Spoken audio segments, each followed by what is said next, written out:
Welcome to Cannabis Capital, the podcast. Blunt truths about the cannabis economy with your hosts, Ross O'Brien and Maggie Kelly.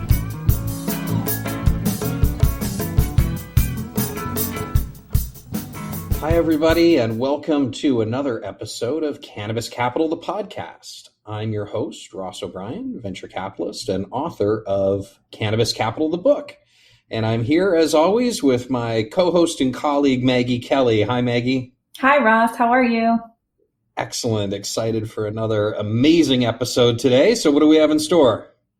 Well, I'm excited for today's interview as well. We are featuring tj-stouder, co-founder and CEO of Holistik Wellness and myhi. So total rock star. But before we get started, it's time for the Cannabis Economy Challenge. For new listeners, our challenge is based on our belief that cannabis is not an industry, but a global macroeconomy. The impact of legalization is not creating one industry, but multiple dynamic industries in their own right. So Ross, are you up for this week's challenge? I am always up for the Cannabis Economy Challenge, Maggie. What do you got for me? Okay, this week's challenge comes through the website and states, I don't see how the beauty industry will be impacted by cannabis. So Ross, what say you? Oh, well, this is a good one. I think there's actually just some recent news about Sephora and launching their CBD skincare line.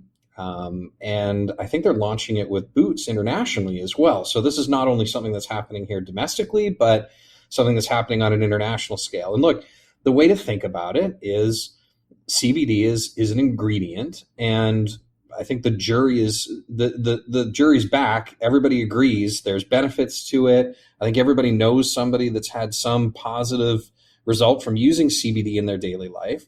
And it's a natural additive to skincare. And some estimates, I think, are close to $800 million in the skincare CBD cannabis market alone. So look, this is what's happening. This is why we say cannabis has reached every boardroom of every company, period, because Sephora is looking at that as a massive market. Their customers are using it. It's an ingredient that's readily available and legal, and they're including it in their product lines. And this is a great way to expand their product lines and deliver great products to their consumers. So I think this one's one of the ones that's actually way out in the front of the of the industry right now of skincare. I think this is one that's actually leading the way. All right. Well, Ross is still batting 1,000. Listeners, if you think you can stump Ross, please go to cannabis-capital-podcast.com and click to submit your Cannabis Economy Challenge. Your submission just could make it onto a future episode. For now, stay tuned to an excellent interview with tj-stouder, co-founder and CEO of Holistik Wellness and myhi.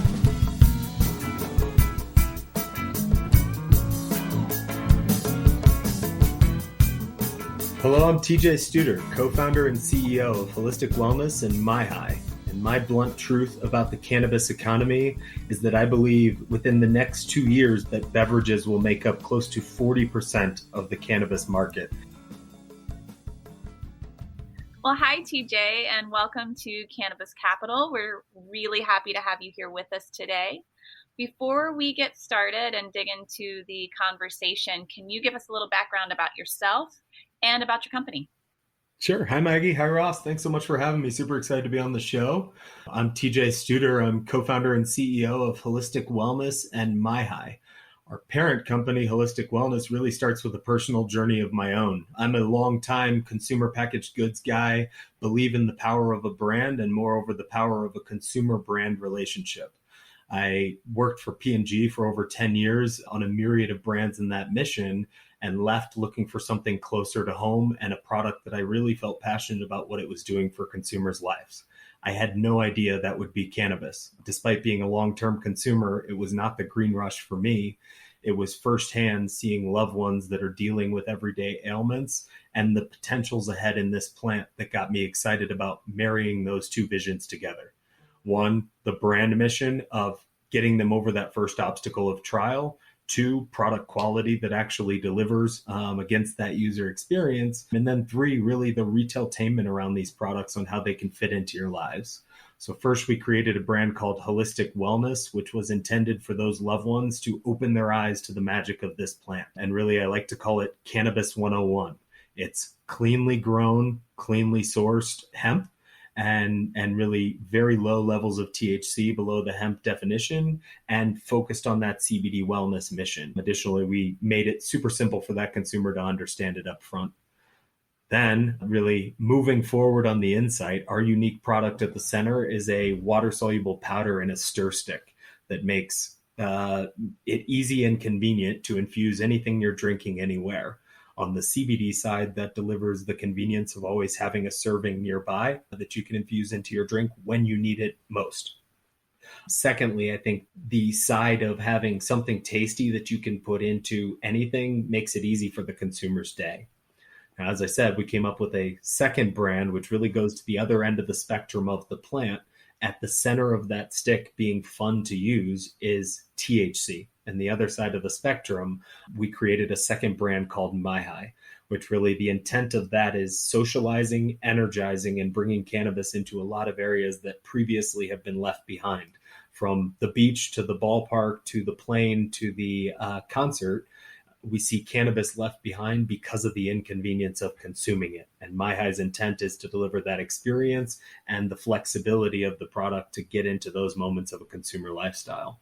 So 2 separate brands with 2 slightly separate missions, however, with a goal of consumer wellness, convenience, and delivering the plant in a new form factor that really delights the consumer. So TJ, thank you. And look, we've both been around a little bit now, all things being equal, and the cannabis economy sort of developing in dog years, right? We have a little bit of seniority, I think.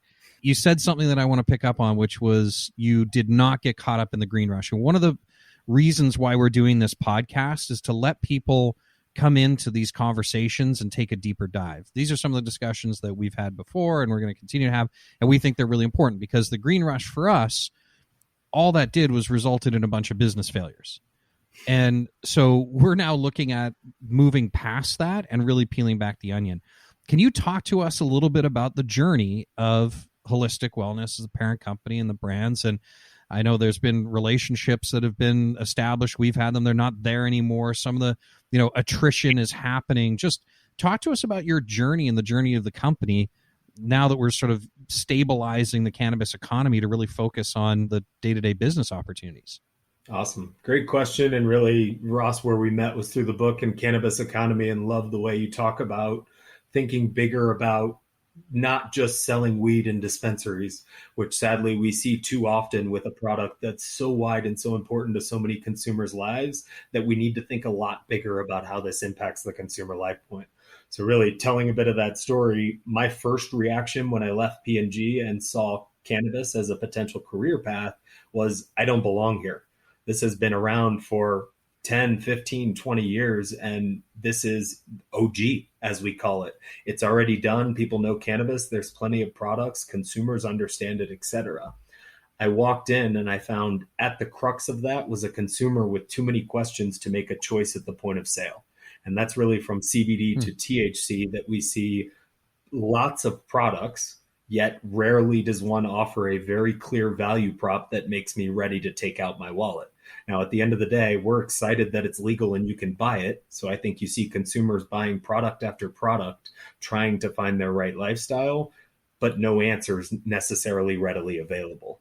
So where I came with the goal of creating Holistik was a bit selfish, that my mom needed answers to her questions firsthand. Is this plant going to get me high? Can I carry it on a plane? How do I afford the right dose per day? Whatever it might be, that you need to answer at the first moment of truth in a retail shop.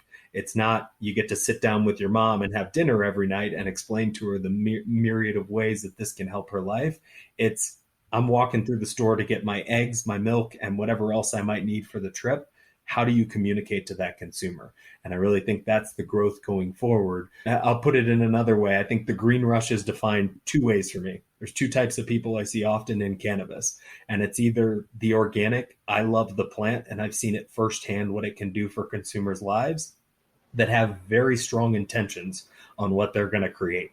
However, consumer products are not easy, from the regulations to the supply chain to dealing with retailers, that it takes a certain resume and understanding of that to really build the right foundation to create all the fun stuff on top and actually sell to consumers. So you often see a lot of stumbles there and, oh my God, I didn't know we need a 3PL to deliver our product to a retailer with a vendor number.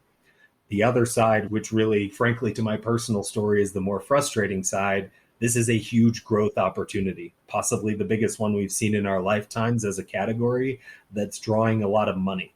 And often, even me being a P&G'er, I often walk in and people see my resume as a negative to this category.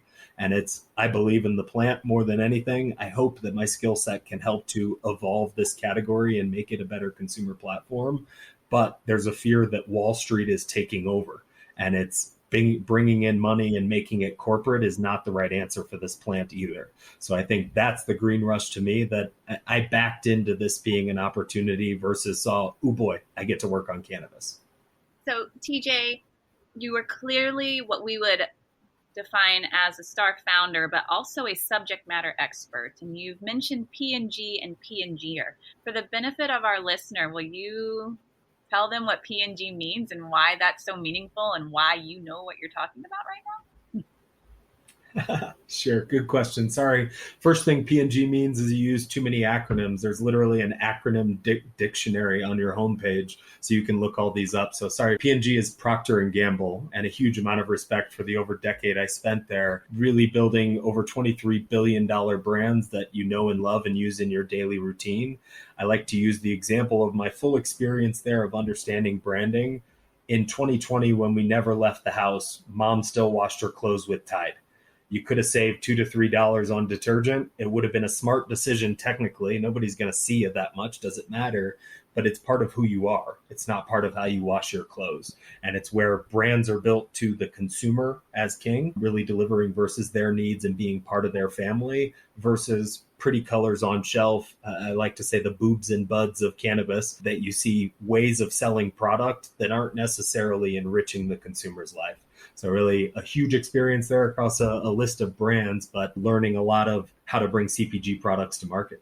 So TJ, I want to ask then about this experience you mentioned earlier, coming with a career in Procter & Gamble. You said this was viewed as a negative a lot of the times when you were, starting to launch Holistik. Talk to us about that. Not Holistik. I'd say more on the myhi side, and really let's call it the cannabis industry as it is today. And again, I say this towing the line between I'm a long-term cannabis consumer and supporter of the many, many who have dealt with a lot of challenges to bring us to where we are today versus where it's going to evolve over the next years and how we get there. And I think there's this basement mentality that we've hidden cannabis for so long that we don't want to let newcomers in. And this is what we do. This is how we do it. There's code words to this, that, and the other thing, that if you don't know those code words, you're not welcome into our club. And I think that, let's say the first time I went to a cannabis conference in a nice sports jacket, I was looked down upon a bit because, there's another one of those guys that's coming from this world trying to take over ours. Let me tell you a story of a counterbalance for that, because I really want to dig into this. This is an important conversation. Cool. Love it. So we held an event in Palm Beach at a fancy hotel. One of the former president of Mexico, Vicente Fox, is an advisor to us. And we were working with one of the media companies that shall remain unnamed because they're a complete disaster. One of their employees showed up at a private dinner with the former president of Mexico in shorts and flip-flops, and he was higher than a witch doctor. And I literally thought in that moment, you know what? Like, you can go have business meetings with Seagrams and people that run, they don't show up hammered all the time. I really want us to talk about this counterbalance, because when I hear you say, and so we talk a lot about advocacy acumen versus business acumen. And when I hear you say that people were reluctant to embrace what you were doing from a business standpoint because you wore a jacket, and you said earlier about institutionalizing companies from a Wall Street vantage point, what I hear is those companies that are reluctant to embrace that just want to fail, and they are failing. Very well said. And I think I'll first use your story as an example of, I had this challenge in my early days of, are people allowed to consume at your cannabis events? We make a infused stir stick that you can infuse anything you're drinking easily and productively. I do not see 0 to 60 as the equation of being high. I think there is a usage of cannabinoids throughout your day where you can be super productive. And I'll put the emphasis on super, and I'll leave a footnote of why Olympians aren't playing anymore. There is a way to be high in a delightfully productive way that I will never say don't consume cannabis at my event. Just like no employer says, do you drink so much that you're hungover when you come into work? It's a matter of, can you do your job and can you do it effectively? Now, one thing I've learned randomly, Latin America dresses better than us always. So when you show up to a Mexican president event, you better have a suit on. Always know that rule. Well, I'll tell you what, TJ, everybody else did. So talk to us about business acumen, though, because that's one of the things that always impressed me so much in getting to know you early on, is really bringing a business plan and bringing a thoughtful approach to execution. And why do you think there is so much of a reluctance to embrace that? I mean, we came away from one of the conferences and we just talked in the office about, like, what occurred to us was, just because you love cannabis doesn't mean you get a free pass in business. You talked about education earlier. Love it. So we stepped back and said we wanted to educate ourselves before we wrote a single check. It was almost a 2-year process before we got there. And in that, wanted to understand what the lay of the land is. So talk to us about, it seems to me, when I look at what we've done in healthcare and medical devices and all these other sectors, that there's just a baseline of business acumen that's required in order to have a successful business. Yet that seems to be railed against as if it's heresy. I love it and love the way you put it. I think the interesting part to me is supply and demand is broken right now on both sides of the equation. And starting with CBD, 96%, and it might be 94% now, of CBD sales are happening in non-traditional retail.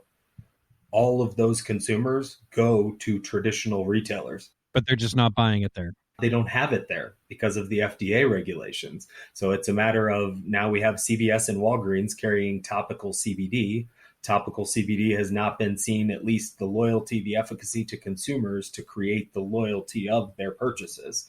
So they're heading to down the street head shop to find their CBD needs. So as we look at those retailers, they appreciate the business acumen. It's a commodity at the end of the day, and it's another consumer packaged good that they're preparing for when FDA regulations come, shelving this just like they do any other category. And I think the reason I started with supply and demand are so outweighed is people are dying to buy this stuff. It's very easy to sell a CBD or THC product today. Just put a pot leaf on it and someone will try it at pretty much any price, which is scary for me as a person who believes in the plant, who believes in trial, who believes in the first time you try a good product, you're a lifer.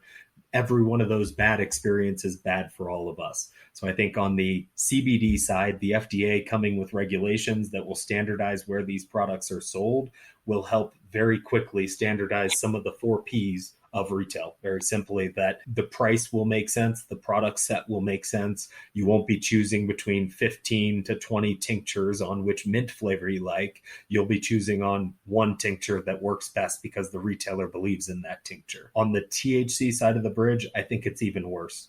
This was illegal drugs 5 years ago or less in most states, and all of a sudden you've opened up retail. So you see thousands upon thousands of flower brands, which, imagine going to Whole Foods and picking between 1,000 ears of corn. It's, what am I doing? I want corn and I want it to be delicious and as fresh as possible. That I think we have so much demand right now that supply is always chasing demand. The reality and what we're preaching, especially on the THC side, is the total attainable market doesn't come into this dispensary today. They're out there. They believe this is either too much for them, that they're afraid to be high. They don't understand the products. They don't understand the language. They don't know how to have a successful experience. So how do we grow that demand to right size? And then we'll start seeing, again, as you said, bound to fail, because that consumer is smart and they care a lot about their wallet. They're not going to give away free money forever like we're living in today. I agree. And that regulation, some common sense regulation, can't come soon enough. I'm in Western North Carolina, and I have to say Delta 8, gas station, THC, CBD, it's none of it's legit, but the sooner we can steer clear of that, I think the better for the economy as a whole, because there's a lot of misconceptions that people are seeing it at the checkout at a gas station and making assumptions based just on that marketing at that one spot, and it clouds judgment moving forward. Definitely. Ross, you asked the question earlier on the journey towards creating Holistik, and really we set a mission statement up front, which was based on my mom. So it's pretty close to home, of delivering a clean product trackable from seed to sale, and everything we do thinking of her best interest. That was not an easy process, down to finding a lab that gives you a correct and consistent answer, that you know exactly what you're getting every time is accurate, down to labs that said, what do you want it to say? And the scary end of the other one, everybody doesn't have that mission of, I want my mom to have a healthy product. I want to sell product and I want to get it on shelf as quickly as possible. I can make you a tincture by the end of the day and have a COA on it. That's a scary proposition. So it's the faster we step up with those regulations, the safer for consumers and everyone trying. So I like that you mentioned that, because transparency and education are clearly key pillars in the businesses that you are running. So if you go to Holistik's website, there's CBD 101. You are clear about your supply chain. So can you maybe, just as advice for aspiring entrepreneurs, people who are considering getting into this space, not necessarily the stigmas that they'll have to overcome, but why transparency and education might just need to be a part of their overall business plan? Definitely. I think if you want long-term success, it's a must. And honestly, it's my best truth gauge. And I set the mission for my team and everyone who's touching this business that we want this to be true in everything we do. And it's giving that much information. And I'm glad you mentioned kind of some of our education materials now. For our next production run, we're going to film every stick, from our hemp plant in Buffalo to the final powder going into the stick. Because if you don't have anything to hide, the consumer feels a lot better about what the questions are. And then on top, if we do have something that we want you to ask, I'd rather you see it. There's consumers out there that are cracking the nut on how to make better water-soluble powder. Give me a call, shoot me an email, say, hey, I've learned something better. And the more you give that consumer, the better relationship you're going to have always. If you're cutting corners, sell fast now, because consumers are going to figure you out. They're going to move to another brand who gives them a better promise, just like a relationship, just like a job, just like anything else you do. Consumer packaged goods are, I think, a weekly drumbeat of purchase, and they're deciding every time if they want to come back to you. Let's talk about, in that context, what you just said, Maggie, for regulations and smart regulations. I don't want to move on past this for a moment, because I think what we are all saying is that in order for this economy and the verticals within this economy to be long-term successful, to use your terms, TJ, which I think are critical, we actually need more regulation, not less regulation. And how do we strike that balance with, and you said earlier, and I completely agree, if it were not for the people that showed up to put on their ballots in their communities that we need to start legalizing this plant, we wouldn't be here. But the times I've had conversations with advocates who in their mind, the goal is actually zero regulation. That to me can't exist in a functional culture. It doesn't anywhere else. So why would we expect it to do so here? Well, and I think all of us as cannabis consumers have been in a weird place and bought a product from a weird human that we did not want to purchase from. That's not this. And frankly, it's the elderly consumers that are just dying to find out more, that I look at them like, what is their path to try the best product? And it's, at the end of the day, that consumer, she's much more important to me than my feelings on my business. If I'm not delivering towards that mission, what's the point? And it's, for me, the two categories of people I said, the true people who believe in the plant and believe in the power that goes forward. I want to do my best part to move it forward, whether that's my business, because hopefully we've delivered the value prop that we're supposed to the consumer, or not.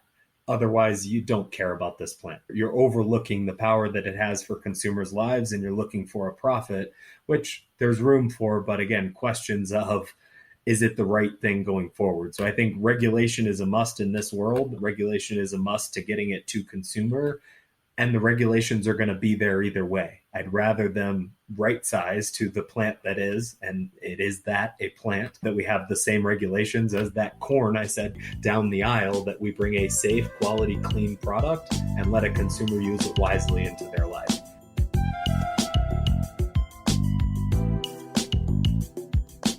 So TJ, what do you make of, I'm sure there's an updated estimate out, but CBD beverage.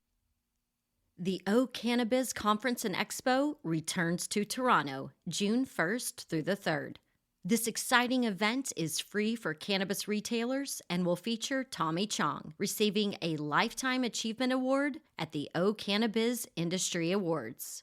There are still good booth locations available. For more information about exhibiting or to register to attend, go to ocannabis.com. That's OCANNABIZ.com. Market, $2.8 billion by 2025. 4 years away. You think that seems about right to you? I think all forecasts are under if we properly deliver from regulation to consumer experience. I think as you look at the numbers of what we've done with some of our top customers, Wegmans being the biggest on the East Coast, substantial numbers and substantial traction from their consumer across the board, and really incrementality versus their sales. On top, the loyalty we're seeing when we drive that first trial is the hope. And I think what we've seen from CBD today is a lot of trial and willing to buy a lot of different products, but few that have cracked the nut, that say, I'm a loyalist for life. I want more. I want it in more places, as you would with consumables. THC side on the beverage forecast, I think, again, and how I think of cannabis economy is that we've cracked 4 walls of a dispensary. We have not cracked the rest of the world.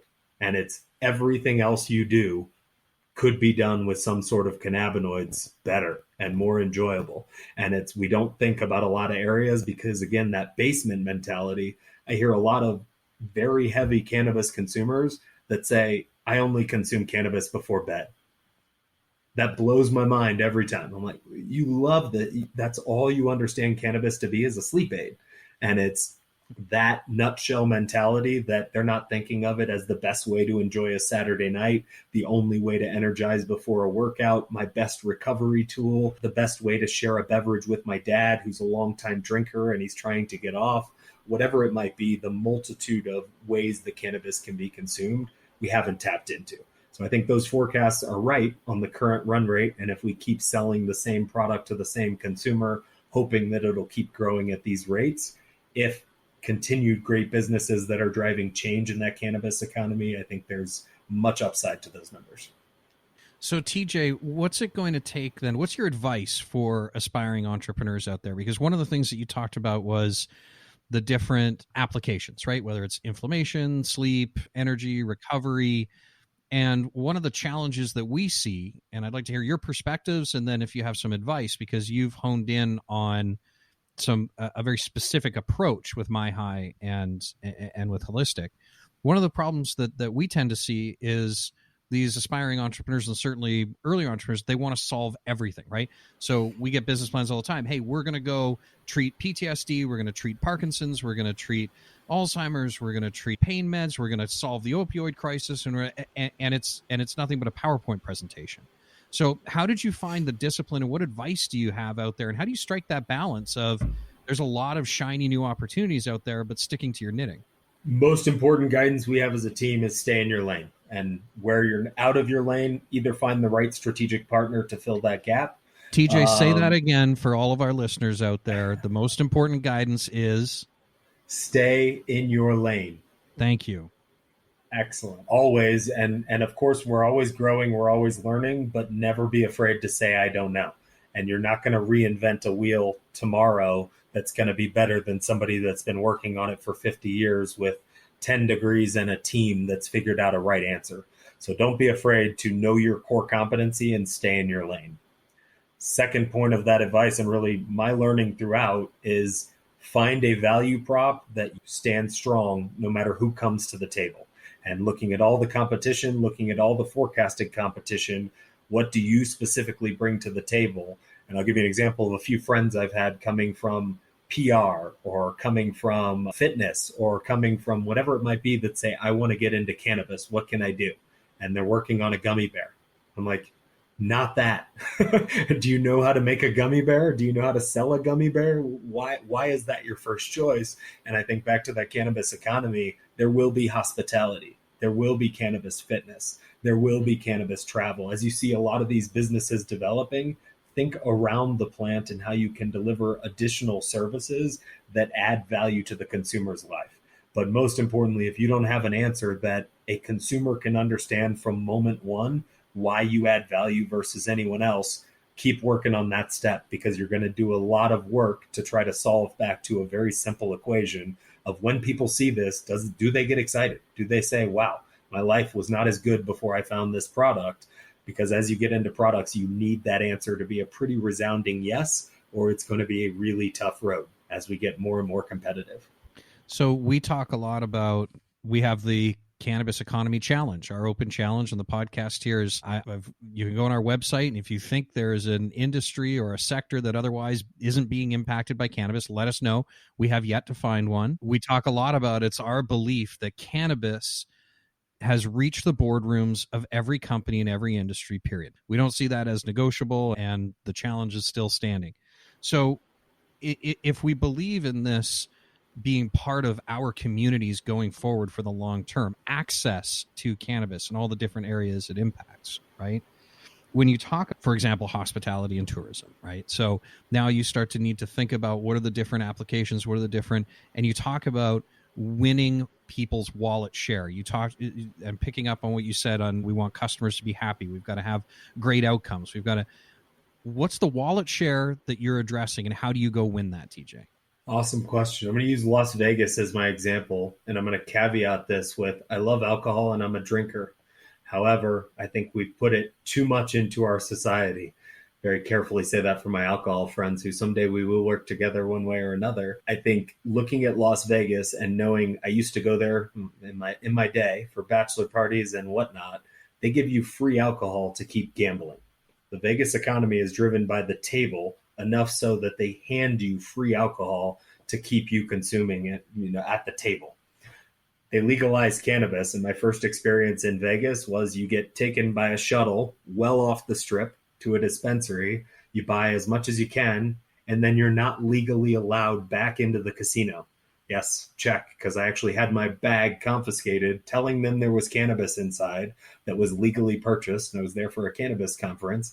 They kept my bag for 3 hours and searched every item. Guys, I'm a cannabis consumer. Why would you put me outside? Why am I in a box? I want to go to the table and gamble, and you're restricting it. So I think marrying up again to that consumer's experience of, you want me gambling, make it work. So how do you make cannabis work there is most important. So I think as we think of experiences like that, the more we can create the experience versus you have to drink to be here, we're actually opening up the pie at the end of the day. I think the same example of, if you don't want to drink on a Friday night, you stay home. You don't go out to dinner because you feel like you're going to be forced. Your friends make you drink, and it's like, I don't feel like drinking tonight, is a bad decision socially. But we've just lost a consumer. We sent them home, they're watching Netflix, and they're free for tonight. If you could keep them out driving additional sales, I think it's incrementality more than it's fighting alcohol for wallet share. I think we're getting bigger, better events that we can drive more retailtainment, more engagement, et cetera. So while it's certainly there will be some cannibalization of some of those categories, I think upside is the bigger opportunity, that today we have two separate worlds trying to live apart, when at the center of it, again, is one consumer need. I want to go enjoy. And it's how do we create that experience to the best of them that's most important, and we'll grow that wallet. TJ, that's great. Thank you. So, I mean, I can only count cards when I'm stoned, so it probably doesn't meet with the business model anymore for consuming cannabis in Vegas. But let's talk about how this plays a role in our, broader cultures and societies. Because look, the momentum is there. The way that we look past the pandemic, and as we try to look past the pandemic in 2020, there's so much positive legalization regulatory momentum. And we certainly believe that the institutions are far more malleable in looking for ways to embrace this.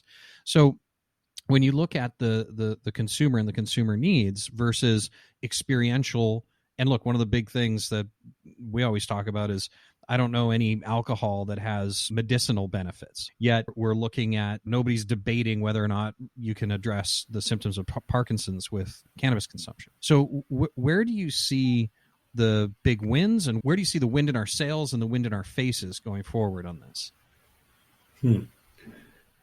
Big question, and hard to answer let's call it politically correct. I think the challenge is twofold. The cat's out of the bag, one. So consumers know the data that's there, and moreover, they hear it from everybody from book club to family dinners of the successes they've had with these products.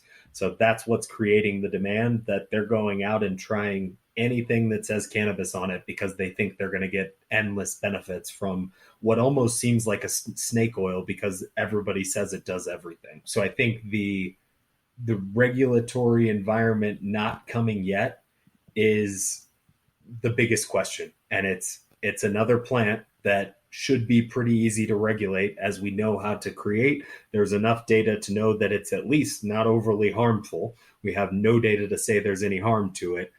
Why the slowness, I think, is the biggest question, which I beg you to do your own research as a listener. I'm bothered by the answer because there should be definitely regulations coming faster. I think good news is cat's out of the bag. Things are moving in the right direction. Certainly since the last election, we've seen a ton of progress, especially on the THC side. On the CBD side, I can't understand any longer wait. The pandemic was certainly an additional holdup, but I think as soon as possible, those regulations need to come. We have seen some positive momentum requesting it from Congress. We haven't seen the regulations, and the why is definitely the biggest question. But as I look at my mom's story, there's an answer there that I'll make you find on your own and or DM me. I'm happy to tell a more detailed story. Thank you, TJ. One thing we've been asking all of our founders that we speak with and sharing it for the benefit of the entrepreneurs listening or those who are aspiring to be. What is the hardest lesson you've had to learn throughout the founder startup process? Can I just say raising money is hard? No, that's the easy answer. I'm going to go harder than that. I think I got into everybody probably says that, but just be prepared. It's a job as well, no matter where you sit. So be prepared for that. I think the bigger realization is I've always been the type of worker that owns anything I do through and through. I want to be passionate about it. I want to be the type that wants to answer an email on the weekend, not has to answer an email on the weekend. So I've always done that, which is what led me to entrepreneurship in the first place. What I would say is that's a huge ask when it's your baby. There's always the backup P&G's baby that if you'd missed that email, it's okay. Somebody else will get it. It's Monday. When it's yours, you got to be all in. And I go back to kind of my passion on this business and back to my mom's story that drives me day to day to the consumer story. This is everything to me. I love it. I live it. I'm excited to be on every social media platform that I wouldn't be on otherwise. I got a Hightails with TJ tonight, if you're listening. That probably won't be tonight when this airs, but I'm there because I'm excited to be there. And I think as an entrepreneur, you got to really understand that for yourself because you're going to go through some challenges of delivering everything you need to keep your baby alive. So certainly prepare yourself for that and find friends that are in the same position because we're all battling through. And if it's for the right reason, the world will be better tomorrow. Well, TJ, I hope all the entrepreneurs listening are hearing this because you've done a phenomenal job with the business. And look, if it was easy, everybody would do it. But we've got a tough job too of backing founders and entrepreneurs that are going out and building special companies. And I hope everyone has just got a lot of really great insights from you in the path of entrepreneurship as you continue. So I would encourage everybody to find TJ and listen to what he's got to say. He's got a great story and really leading the way. Well, thank you very much. Appreciate the kind words. I certainly have an amazing team and a founding team behind me that help make it easier. So fully recommend the find friends and stay in your lane and find the people that fill those other lanes. And you will keep the same smile I have. But if you have a myhi on top, certainly might help. Are there any books out there that you would recommend to the entrepreneurs? Boy. Cannabis Capital is an excellent read from start to It's on my bookshelf right behind me. Did I mention I wrote a book? Oh, dude. I thought it is called the Cannabis Capital Podcast. You have to read the full book before you can listen to this podcast. So all of you have probably read it by now. Shameless plug. TJ, thank you so much for joining us today and for playing along with Ross's game. We appreciate you. Always willing to play a Ross game. Thank you guys so much for having me. It was a great conversation. Look forward to talking to you soon.